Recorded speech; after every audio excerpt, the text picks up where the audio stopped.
Hey guys, how's it going? Eli here, back with another video where today we're going to be talking about the overall demand in the Pokemon market and how this has played a huge factor in the overall decline as far as seeing prices dropping across the board. Without further ado, let's just jump right into it. So first off, I want to start off by saying I'm pre-recording this Thursday night. Obviously, this video will go live Friday morning, and I just want to start off by saying thank you guys so much for your support. Obviously, it's Thanksgiving for those that live in the United States, and so I just want to say that I'm very grateful for everyone who's a subscriber, is a part of the channel, who's part of our Discord and our Pokemon community, or just follows me in general. And I just can't thank you guys enough for the support. I mean, obviously, we're still a relatively small channel, but at the end of the day, like, just the amount of love and like feedback I've gotten from you guys and the growth that I've seen over these past, couple of weeks to month, I can't seriously thank you guys enough. It means the world to me that I'm able to, partake in doing this and seeing that you guys truly enjoy the content that I produce, and the tons of people that just basically have said so many nice things. And I just once again just want to say how thankful I am for everyone. So just wanted to let you guys know, because obviously it's Thanksgiving, and so we're supposed to talk about some of the things we're thankful for. Leading into that, we're also, of course, got to give the friendly reminder that we are once again doing weekly giveaways where we will be giving away 6 Fusion Strike packs to 2 lucky winners each and every week. All you have to do to enter is like, comment down below, and be a subscriber.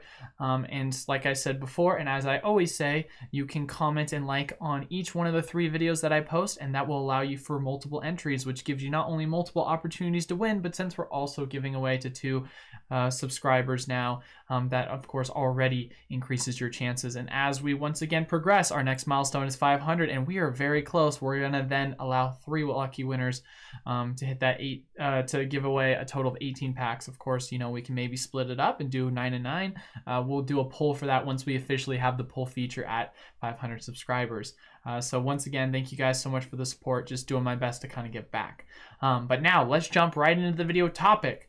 So as far as it goes, for those people that obviously have been following my channel for a while, we've been kind of really going through a lot of, the market psychology. We've been going a lot through the market crash, and why that's kind of occurred. I know it's, I wouldn't consider it to be repetitive, because this is something that is a very in-depth topic, and there's so many things to talk about.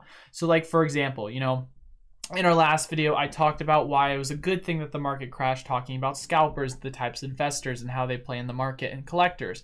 The time before that, I talked about, the overall leverage in the market and how that plays a huge role in the terms of why a lot of the prices just all started dumping and defaulting when it came to LGS stores and online retailers. Another thing I also talked about as well was overall market manipulation with distributors and how that's played a role, as well as, the overall supply of reprints and yada, yada, yada. And then, of course, I've also talked about as well,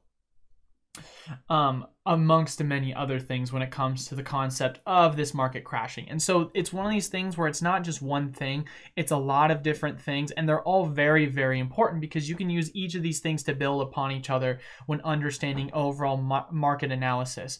And like I've mentioned before, these are all very, very important concepts that build upon each other, that allow you to truly be able to become a successful investor, or be, as a collector, able to see these opportunities in the market to know when it's a good time to get in. Because I've had so many people recently ask me, Eli, when's a good time to get Evolving Skies? Eli, should I get Celebrations? Eli, should I start buying singles? I've had so many different, questions.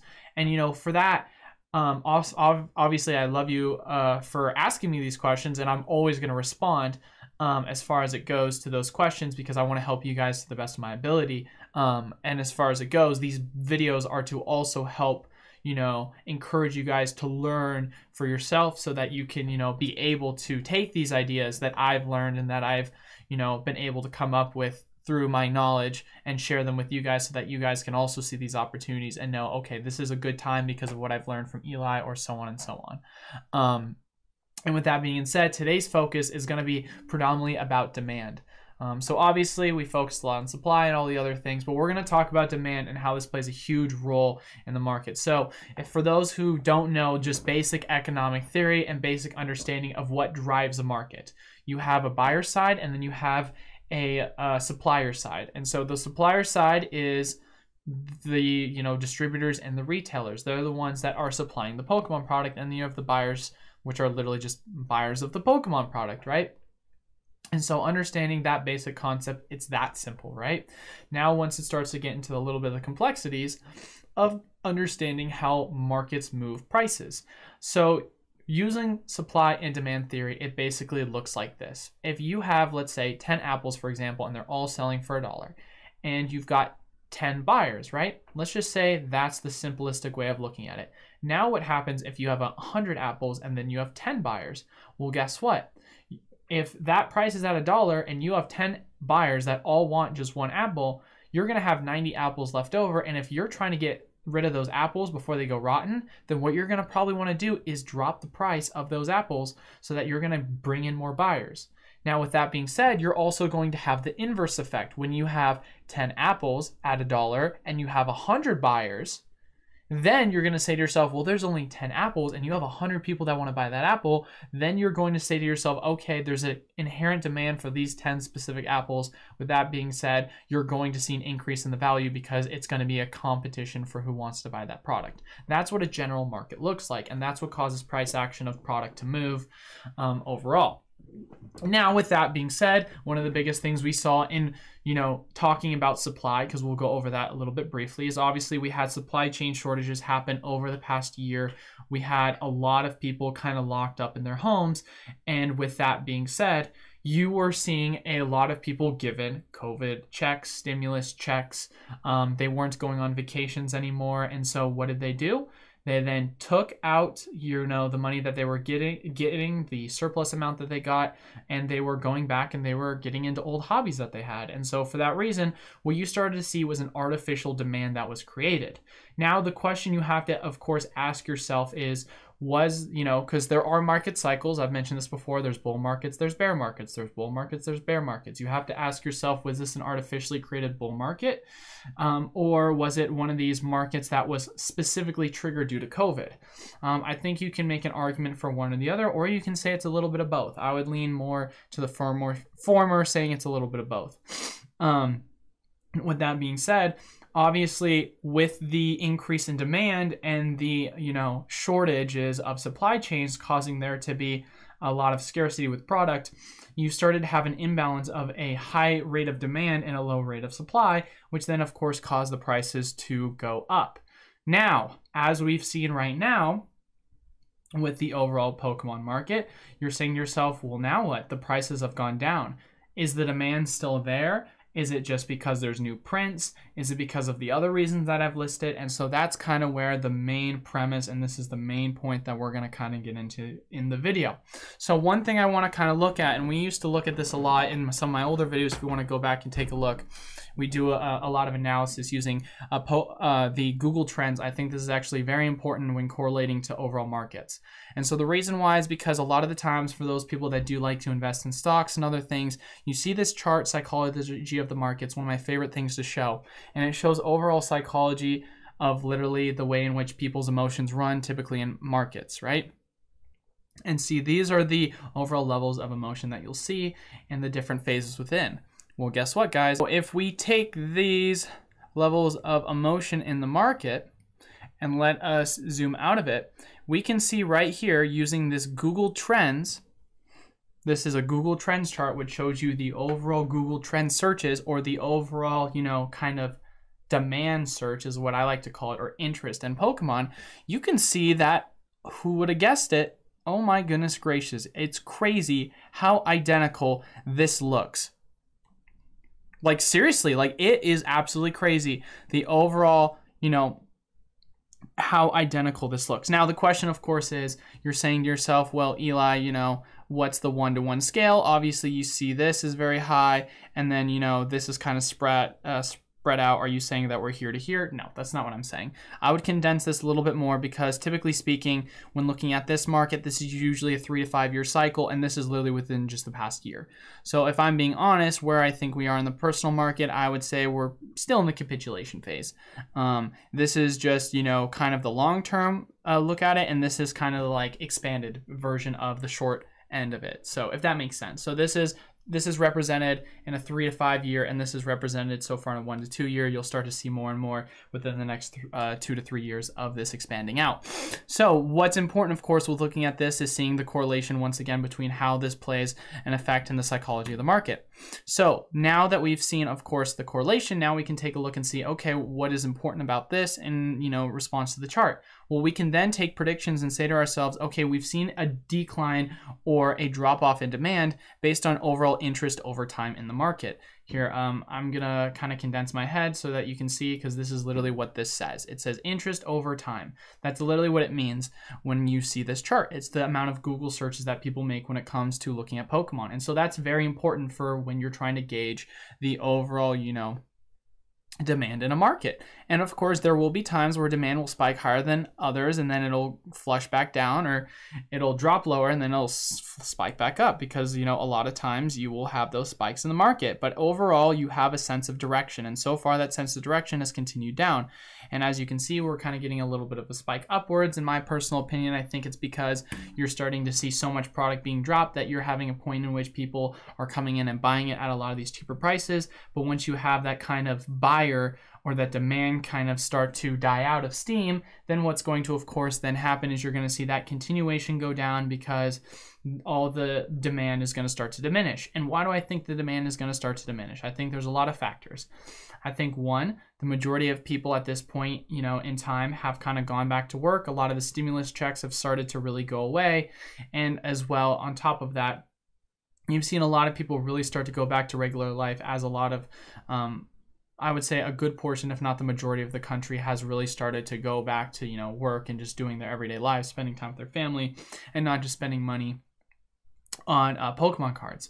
I would say another factor as well when it comes to this, I would say that with the overall inflationary rate that's kind of happened, for those that don't follow this, I actually think this is important outside of looking at Pokemon in general, because this affects a lot of general people in general. This affects a lot of people in general, especially those who are a part of like the middle to lower class. The inflation rate has actually gone up 6.2% in the past year, which is one of the highest records in inflation in the past 30 to 40 years. And so with that being said, the value of the dollar, or the buying power more or less of the dollar, has actually started to go down, specifically within the past couple of months. And so with that being said, you're starting to see a lot of economic ramifications start to occur after you had all these huge stimulus packages for that artificial demand that was created during COVID lockdowns start to play out. And so with that being said, you're starting to see a lot of the demand that was artificially created start to cause a die out. So it's almost like everything is just coinciding and correlating with each other when it comes to this overall market crash. It's like a symphony is the best way to put it. Like you've got an orchestra and you have your certain parts in that orchestra. You have your you have your violinist, you have your trumpet players, you have your trombone players. Everyone plays their part, and this is kind of as crazy as this sounds, this is kind of how it works. You have the artificial demand, you have the diminishing supply, or the increasing supply, you have the market manipulation, you have the scalpers going away, you have the over leveraged traders. Like everyone plays a part in the overall market going down, which is why this is, of course, the next piece in that orchestra when kind of looking at it from that perspective. And so with that being said, as the demand begins to decrease and decrease, then you once again will see driving prices continue to go down and down. Because if you have, like I used that conclusion, or not that conclusion, but that example earlier when it came to the apples, if you have 100 people selling, let's say a Pikachu first edition from Jungle on eBay, and you only have 10 or 20 people, hypothetically speaking, interested in buying it, and there's so much of that supply, then it's going to make it a lot harder for you to sell those Pikachus, because there's so many people that are trying to sell it. And so there's going to be a war, or more or less a race to the bottom to kind of sell it until a market price is found between the buyers and the sellers, which is found appropriately. And so that's kind of what's really important right now. And another thing we're going to kind of talk about, which I think is actually super important, that hasn't really got addressed, and we talked about this a little bit, but I want to kind of dive into this because it also correlates to demand and supply, is when it comes to this overall demand diminishing and the supply increasing from the modern perspective. A lot of people still like to forget, because it's been so long, but we still have PSA and BGS dumping product onto the market, especially on the auction blocks on eBay. And so with that being said, you're still seeing a lot of population reports increase. And so for that reason, that demand is going down and that supply is still increasing for a lot of graded slabs. That's one of the reasons why we saw WotC kind of take a massive dump, where a lot of it has dropped 50 to 70%. Obviously we've seen that with a lot of modern graded cards. And I think another thing that's even crazier to see as well, for those people who follow Danny Phantom, shout out to him, and Pokemon Coliseum. If you guys want to take a look and see the Shining Fate Shiny Vault, who remembers when the price of the Charizard was selling for upwards ungraded of $550? Well, guess what? You can find it now for almost less than $100 on some sites and near $100 on TCG Player. This was selling for around $60. And I think I'd also said this before. I know I mentioned this on my stream actually today when I was doing my shiny hunting. But of course, also as well, for those people that do want to ask me live questions, you can always come and follow me on my shiny stream hunting. I go live 10:30 Pacific Standard Time every Tuesday, Thursday, and Sunday. I'm always willing to answer your guys' questions live on air. Someone was talking to me kind of a lot about just the overall singles and whether it's a good time to get singles. And basically one of the things I was talking to him is, take a look at everything that's been going on with the Shining Fates market. Like, we haven't obviously gotten any inherent reprint. However, of course, with scalpers starting to go away and driving out of the market, you've started to see a lot of, actual Shining Fates product showing up because, these big box retailers still have those contracts that they've negotiated with, JM Holdings. And so with that being said, you started to see a huge drop off in prices with singles, specifically looking at, Shining Fates. Like, this is absolutely insane how cheap this is. And in my personal opinion, I think this is going to continuously trickle out as we've, kind of discussed. Booster boxes are a appreciating asset as more and more becomes opened, and then, single cards, of course, go down over time as more and more product is opened as well. And so it's one of these things where this is going to just keep going down until the market basically finds a place in which, it's worth for this price to stop. But honestly, I mean, guys, this is insane how much this has dropped. So, and I think once again, a lot of this has to do with that supply, but I think a large reason has to do with the fact of the matter that the demand has started to really go down. So it's really important when kind of looking at that and saying to yourself, okay, demand is playing a factor in, we're seeing, prices drop. You're seeing less scalpers at stores. You're seeing a lot less people willing to buy Pokemon booster boxes at a lot cheaper prices. You've started to see a different kind of mentality in the market when it comes to a lot of collectors and investors. And one thing that's very important as well, and I think this is a mindset that I want you guys to kind of understand, especially if you're the investor type. Collector types, I think this mindset's less important, but it's still something important to understand in general, is when it comes to market psychology, one of the things that you hear Warren Buffett say is be fearful when others are greedy and be greedy when others are fearful. And basically what he means by that is when Pokemon is going to $1 trillion, like a Pokemon Charizard is going to $1 trillion billion, right? When it's going to the moon and everyone's like, oh my God, first edition Charizard, it's going to the moon. Everything's going to the moon. It's too late. There's no point of getting in. There's no point of buying, vintage cards and vintage sealed because it's too expensive. It'll never go down, right? You have that mentality. And then as soon as, the market ends and everything starts to retrace 50, 70% or even more, then you're saying to yourself, you have those same people being like, man, everything's retraced 70, 80%. Oh my goodness gracious, everything's going to zero. Pokemon's dead. It was all a fad, blah, blah. It's like you have these emotions in the market in which it's very one way or another, and you have to be basically able to go counterintuitive to whatever the market is doing. I talked about it in my last video, if I'm correct, or I know I've at least talked about it in other videos before, but when you had that mentality where you had a lot of people getting into the market that knew nothing about Pokemon, but were just getting in because of the fact of the matter that they were told by a friend that they could make money off of reselling Pokemon, or they just went and bought it because they wanted to, hold it as a long-term investment, even though once again they weren't passionate about the hobby. Like I said, those short-term investors, as I talked about in last video, you're starting to see once again a lot of them filter out as part of the demand in the market. And so they were really a large part of it that was fabricated demand. There's a huge amount of fabricated demand, because when you have a parabolic movement like this in the market, you see that demand really start to dry out and start to go down as you start to filter out a lot of people that were not real fans, that were not real investors, and were more or less just riding the ride that was the Pokemon market uptrend. And so with that being said, you know, it's one of these things where it's very important to keep everything in hindsight, that there's always going to be opportunities in the market, and you need to be able to be aware of those. You need to do your own research, and you need to see opportunities in that market and not get emotional and play the flip-flop game of, you know, super duper, you know, doomsday to the downside, or super duper like we're going up forever mindset. Those are important things to talk about. And another thing I kind of want to go over as well, for those people that also follow Alpha Investments, of course, I like to take a lot of, you know, how do I want to say this? I like to draw a lot of points off of a lot of the other creators in this market. And it's funny too, because Alpha Investments actually made a video that almost kind of mirrored what I've been saying for the past couple of weeks. So that was kind of nice to see that someone who's been in the market for as long as he has, to kind of be on the same page with my own personal opinion. His overall, you know, ideas, and one of the things that I thought was very important that he talked about was, he had said this is literally like deja vu from 2018. He was talking about how crazy it was, how we went through this whole cycle of the let's go, you know, Pokemon Go boom in 2016, 2017, and then boom, everyone got slapped in the face 2018. Everyone thought Pokemon was going to die. Everyone was trying to offload their Primal Clash, their Roaring Skies, all these other products, and they were like, man, this stuff's going to zero. I can't sell this product. It's terrible. It's awful. Oh my goodness gracious, Crimson Invasion's the worst set ever. I can't believe this, Pokemon's going to nothing.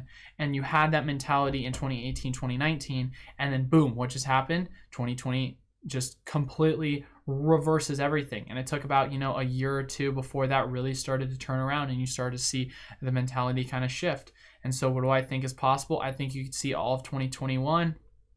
You know, I would say that, you know, 2021 was kind of the starting point for the overall downtrend, and in my personal opinion, you could see that continuing all the way through 2022. Not financial advice, not a financial advisor, just my opinion.